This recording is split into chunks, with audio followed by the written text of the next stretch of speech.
একজন এই অনলাইনে চেক করে একটি ভিডিও আপলোড করেছেন, সেই ভিডিওর কিছু অংশ আমি আপনাদের সামনে তুলে ধরছি। আমার মনে হয় যে উনি যা বলছেন তার সঙ্গে আপনারা অনেকেই সহমত হবেন। কি বলছেন? সোশ্যাল মিডিয়ায় একজন পোস্ট করেছেন তার অন্নপূর্ণা ফর্ম, তার মায়ের অন্নপূর্ণা ফর্ম নিয়ে। তার অভিযোগটা একবার শোনাবো আমি, শুনুন। এখন আমি অন্নপূর্ণা ভান্ডারের আমার মাঠটা আমি চেক করলাম সাবমিশনটাকে, তখন ওই পোর্টালে দেখাচ্ছে রিজেক্টেড। আচ্ছা, অনেকে বলেছিল যে রিজেক্টেড হওয়ার কারণ হচ্ছে দেশের সিটিজেন হবে, যদি না হয় তাহলে রিজেক্টেড দেখাবে।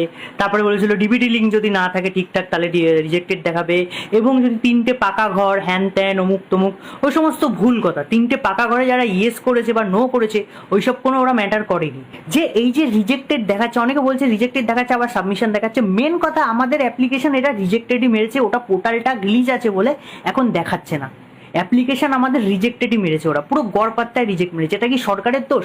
50% সরকারের দোষ, 50% যারা কাজ করেছে তাদের দোষ।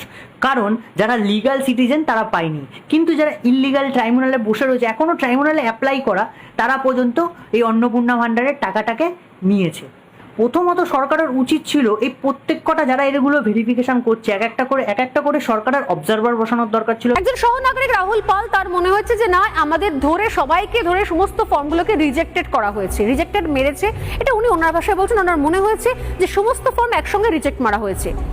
কিন্তু খুব গুরুত্বপূর্ণ বিষয় যে অফলাইনের ক্ষেত্রে যেখানে ফর্মগুলো আপলোড করা হচ্ছে, সেখানে সেই ফর্মগুলো কিভাবে আপলোড করা হচ্ছে, কে আপলোড করছেন, কে রিজেক্ট মারছেন, কে কোনটায় ক্লিক করছেন, সেটা জানতে পারা যাচ্ছে না।